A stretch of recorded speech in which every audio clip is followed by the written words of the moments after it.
President Biden will be in Tulsa, Oklahoma today to commemorate the 100th anniversary of the Tulsa Race Massacre.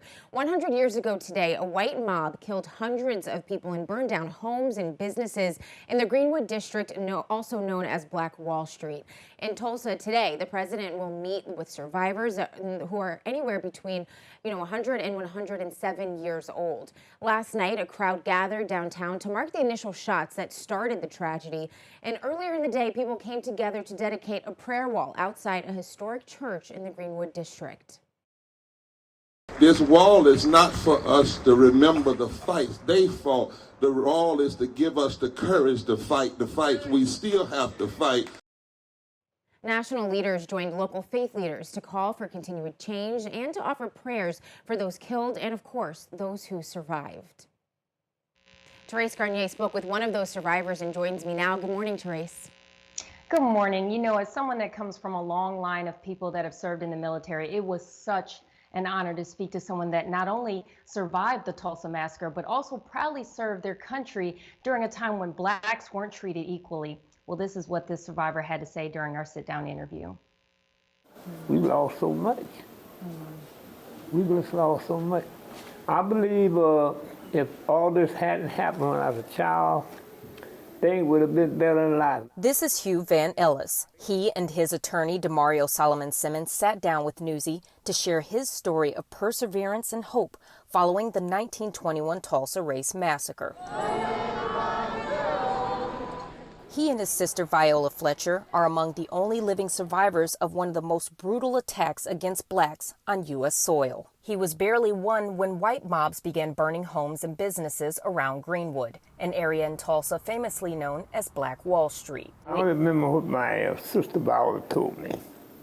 She said they would start guns going off, and Dad looked outside to see people getting shot, houses getting burnt.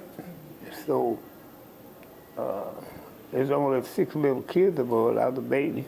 So my father, we just managed to barely get out of it, just put our clothes on our back when they have time to put, gather nothing else together. They escaped with their lives, but Ellis says life was tough for him and his siblings after losing everything. He says they had to pick cotton to survive, even mentioning he didn't receive his high school diploma until he was in his 20s, after being drafted into a segregated military. Back then they had a black army and they had a white army.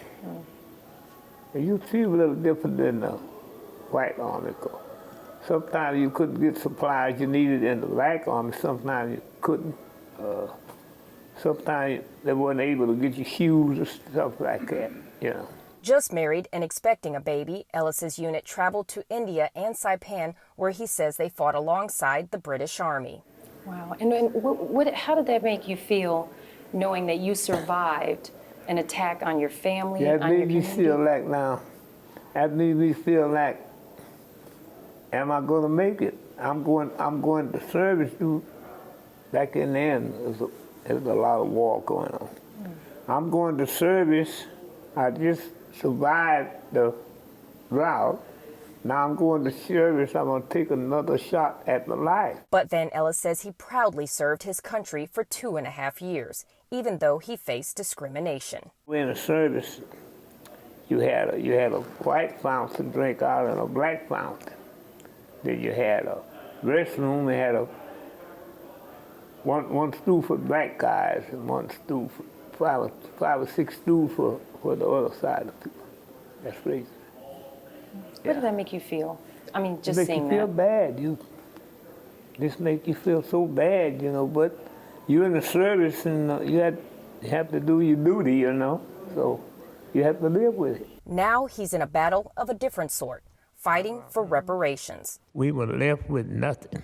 The 100-year-old traveled to Washington, D.C. to testify before Congress, shedding light on how the Tulsa Massacre not only impacted him and his family, but an entire community. All the years, I thought back about 100 years. I'm 6 months old during this time. And the same thing goes on, like, you look for justice. you're looking for something to get better. And I was glad I had the opportunity to go up there and do that. Because some guys in the state, your council, your congress in the state, they won't do nothing for you.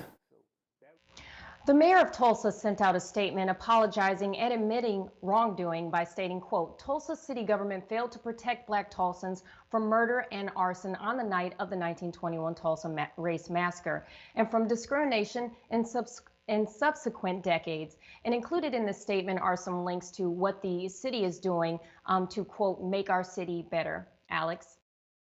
That what you can do to make things better. You know, there really isn't anything, you know, there isn't a price tag they can put on the lives lost and, you know, how this event impacted generations to come after that. But can you tell us more about what survivors and descendants feel should be done to begin to make amends for the deadly attack on Black Wall Street? Well, I spoke to attorney Demario Solomon Simmons. He represents the descendants and the survivors of the massacre. And he says that they're due reparations and they're due now. They're way long overdue. And he said those reparations include holding those accountable who partook in the massacre, also funding as well for all the money that they lost in their businesses, and also helping the descendants now. And so that's what they're pushing for currently. All right, Therese, thank you.